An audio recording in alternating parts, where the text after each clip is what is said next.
Hello, beautiful Sabi family.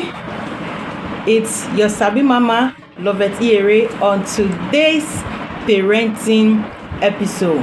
I'm so glad to be here, and I hope this is another beautiful episode where we learn, where we discuss. Yes, we're going to be discussing. Yes, where we discuss and where we rub minds together. So like I said last week, we are going to be discussing on sex education from the message I got from one of our Sabi Mama 2 weeks ago. She wanted to know how she can initiate sex education talk with her daughter of 9-year-old. So we are going to be discussing sex education today, and please stay tuned.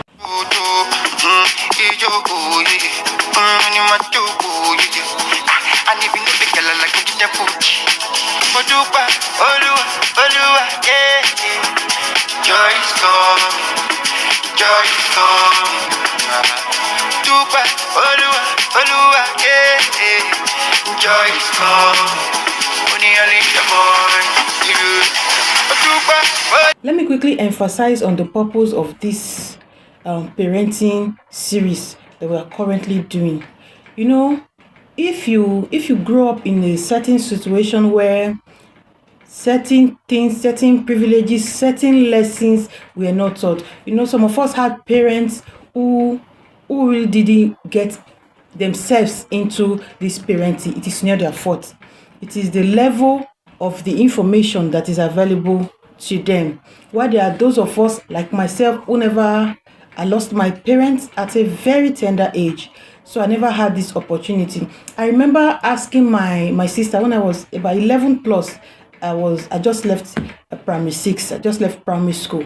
I was 11 plus. So my eldest sister, I saw her menstruating.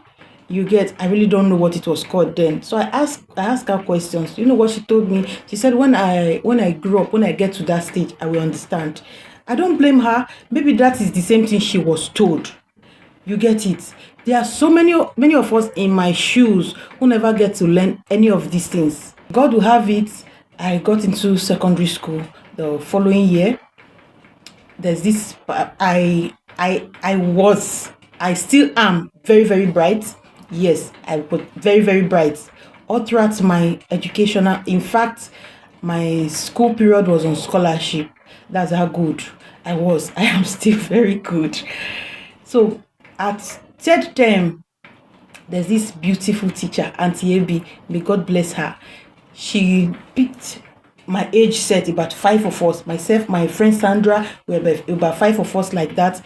On one third term, I think second or third term, she took the 5 of us out and explained menstruation to us and explained sex education a little bit, but she was focused on menstruation.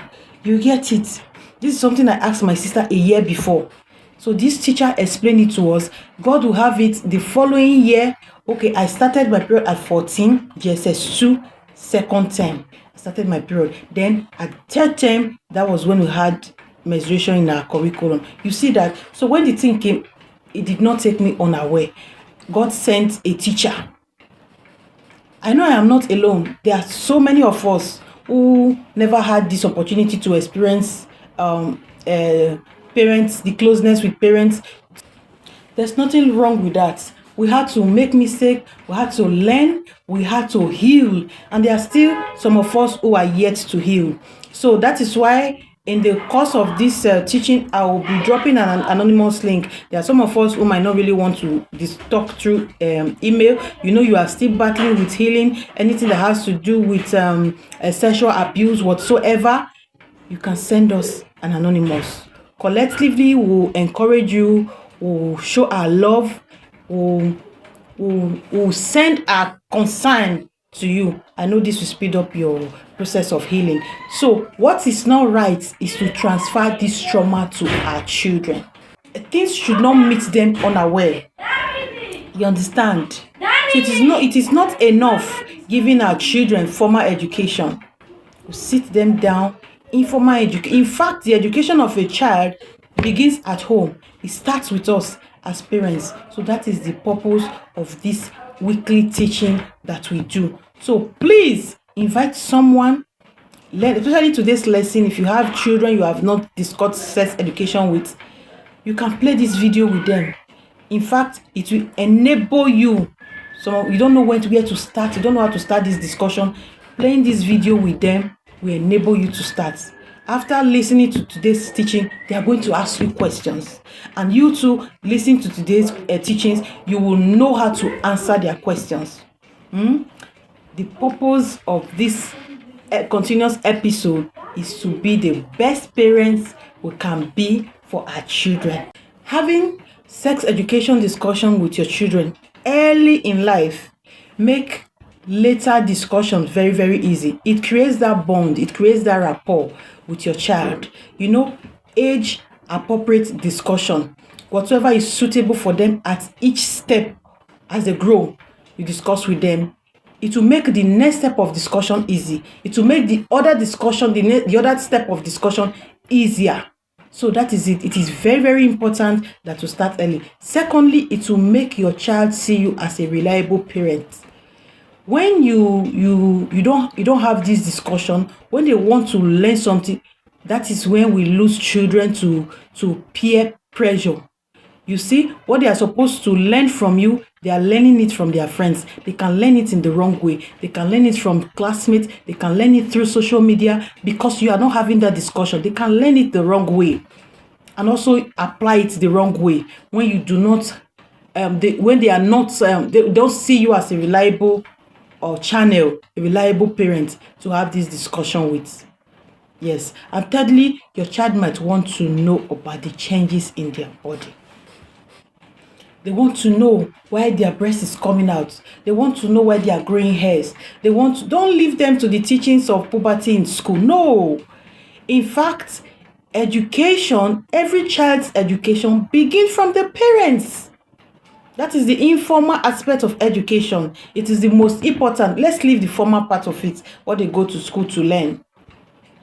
So these are the 3 reasons why it is very important to start sex education with children on time. So how do you start? How do you start? Age appropriate sex education discussion.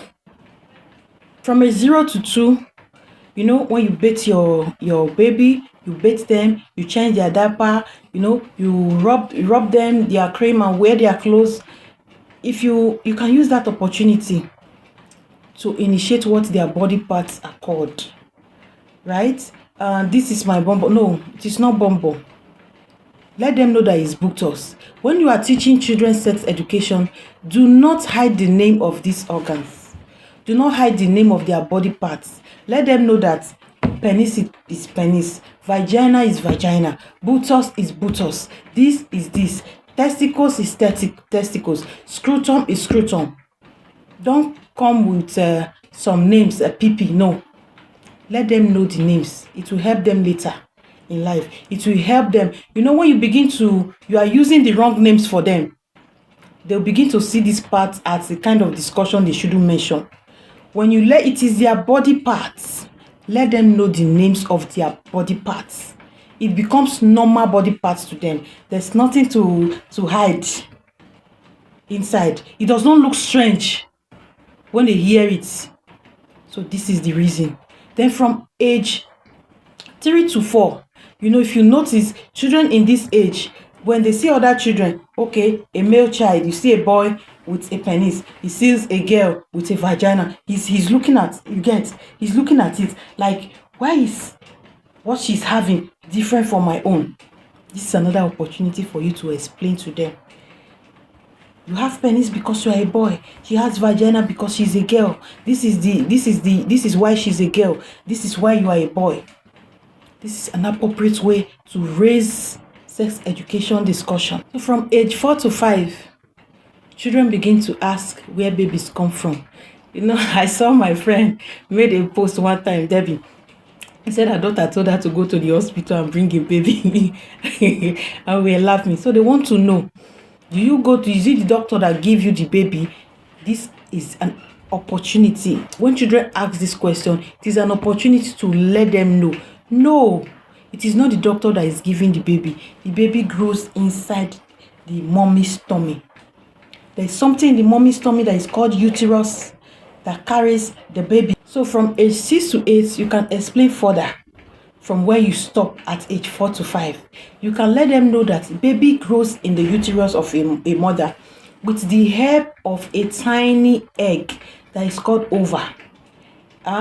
When it is fertilized, when it meets another tiny thing from daddy that is called sperm, you explain it to them. As you explain it to them, you also let them know that it is only an adult. It is only when they grow, it is only an adult that can get themselves involved in that exercise. Let them know that it is only for adults. Like I said, your child can listen to this video with you. You can start your teaching from there. I said when your child asks you to go and buy baby, to go and bring baby from the hospital, is another opportunity to start. Then if your child has ever come to, walk into your room with your partner making out, and then you ask questions, do not shut them down. If it has ever happened to you as a parent, as a married couple, if it has happened, it is also another opportunity to start. That's why I started with my son and my other kids. As they were growing, we'll keep expanding on the discussion. As they grow, we expand the discussion. As they grow, we expand the discussion. Just last year, we had to discuss extensively because my daughter was 9 last year and her sister was 7. We had to discuss extensively about it. We discussed menstruation, we discussed puberty. She asked questions. How did this discussion happen? I heard her asking her brother, what is puberty? So her elder brother told her, when you get to that class, they will teach you. I said, what did she say? She's asking puberty. I said, did I let you get to the class before I taught you? So I sat her down, 4 of us, my 4 children, then my husband was there. We discussed menstruation, we discussed abuse, we discussed so many things. Yeah, my husband was like, is she not too early for? I said, no, she's not too early. She's 9. I had to talk about menstruation, teacher, abuse. I had to use a story for them. There's this, we call them Merua in the north here. This water pusher, they used to push water with truck and deliver to family by family, those that don't have boreholes in their houses. So there's this story that broke out. A 9-year-old girl that the mother leave at home by herself early in the morning. Then the Merua will bring water for them when the mom is not around.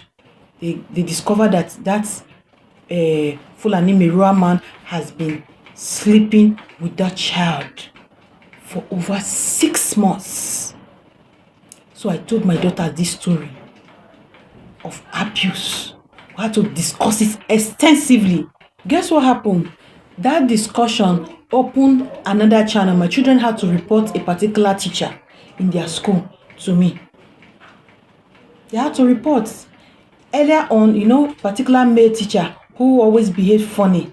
Even my husband said something like that when he dropped them off one day in school, that of his 4 children that he dropped, the teacher came to my first daughter and gave her a handshake. So he came home, he told me that he's going to warn our daughter not to ever go close to that teacher. So when they closed, we talked about it. The brother said yes, they noticed it, and all that. I had to warn her, I had to discuss again with her. Guess what? Not up to 1 month, my children came with a report that a parent came to school to warn that teacher. That was how they sacked him. What happened? He wrote a love message to one of the Muslim children. He wrote a love message to one of the is it SS1 or SS2 children. And they saw the message with the daughter. So the parent came to school to report to the school authority, and that was how they sacked that teacher. You understand? So when you introduce this discussion with your children, it opens channels for them to relate with you when anything wants to happen. You understand where I'm driving at? So that is why you should start early. The earlier, the better. The earlier, the better. Age appropriate sex education. At their age, there's an appropriate discussion you have with them, you stop. When they grow, there's an appropriate age appropriate discussion you have with them, you stop. Now this part, I will never skip this. How do you bring up sex education with children with disability? I will never skip that part. Sex education, age appropriate sex education, the changes in their body, sexuality, discussions. How do you bring it up? With number one, you talk often and keep conversation focused, precise, and short. In our last week, I said these children, they are slow to assimilate and absorb. So you keep your conversation precise, focused, and short. Number two, you give your child time to absorb and understand what you have talked about. Number three, you regularly check in with your child to make sure they understand what you have discussed about. You ask them questions to see if they understand anything. Be patient. Like I said last week, be patient. Repeat information. Don't be tired of talking to them. Don't be tired of re-emphasizing, emphasizing, and re-emphasizing, just to make sure that you both are on the same page. You can also use fun to teach them. Songs about body parts, my body, my rules, my this, parts of my body. You as they sing along, you teach them, you explain to them, that way they'll catch up easily. So now let's talk about harmful sexual behavior in toddlers and children. What are those behavior your child, or you see a child in your environment will exhibit? You know that this child is being abused. This behavior is not right for a child of this age. So let's talk about that. Firstly, when children continually touch their genitals, their hand is always there, dragging their penis or rubbing their vagina. When you see a child, even when you try to distract them with something else, you call their attention to something else, you tell them to do this and do that, immediately they have gone back to it. When you see children exhibit this character, it is time to take action. It doesn't matter whether you are their parent or not. It is time to ask questions. Please. When you see a child that is constantly engrossed and interested in playing the kind of games that will give them the opportunity to remove their clothes, the opportunity to go and hide, remove clothes, hide in different corner, it is time to watch out for that child. Watch closely. When children use sexually aggressive and abusive words and language on others, fuck you, this and that, this, they are exposed to abuse in their environment or whatever. They should be watched closely. So number 5, using sexual acts on others during play. Children who use sexual acts on others during play, you see them, it's time to play, they are climbing the opposite sex. We've seen videos like that trending on social media. You see children 2, 3, 4, they climb the opposite sex, they kiss, they hold hands, they do some sexual acts that are not appropriate for their age. These children, they are exposed to sexual abuse, and it is time to call their parents or their guardian to order. These children need help. Do the part 2 next week. Then upper week, we still have a lot to talk about. Upper week for older children, we'll talk about sexting, we'll talk about vaping, the negative use of social media. We need to introduce our children to all this. So please invite somebody to this channel. And if you are watching this video, you are yet to subscribe to our YouTube channel, please, you are hurting me. You are hurting me. Go to our YouTube, subscribe to our YouTube channel, and like a video. Talk to somebody, discuss with your parents, to come and listen, to come and watch, to come and learn. Like I said before, the purpose for this content parenting that comes in series and episodes weekly, the purpose for us to be the best parents our children can ever have. I said some of us had so many traumas growing up. Some of us have healed, some of us have still not healed.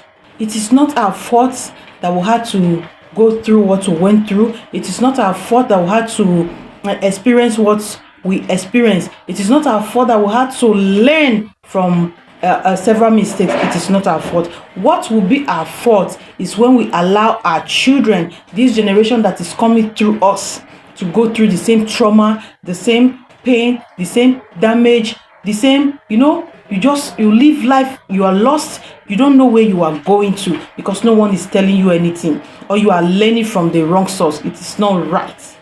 It is not right. Our children deserve better. So please tell other parents to subscribe to this YouTube channel to learn. Watch this video with your children and answer their questions. Please answer their questions. Be the best parents for your child. So if you are going through any form of emotional trauma, you have not healed, there's some deprivation, there's some pain in your heart you experience while growing up is still hurting you, and you want to share with somebody, there is an anonymous link on this post. If you are watching from YouTube, please go to my Facebook page, Loveth Iyere Ewune, with the blue tick. It is Meta verified. Go there, the link will be on my bio.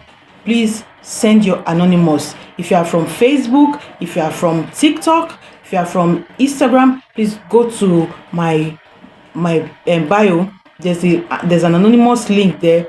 Send your trauma experience as a child while growing up that is still hurting you, that you want to share, and by the grace of God, I will share light. We encourage you, and my friends, my followers on this page will also say one or two things to encourage you and to make you heal fast. It is an anonymous link. I will not know you are the one sending the message. Nobody will know you are the one sending the message. I just want you to pour out your heart and make your burden light and make your parenting very, very easy for you. Even though you're not a parent yet you can share your experience. Go to YouTube and subscribe, and always remember that I love you. To all our Sabi mamas and all our Sabi papas out there, I love you so much. Invite people to subscribe to this channel. Thank you very much. Bye.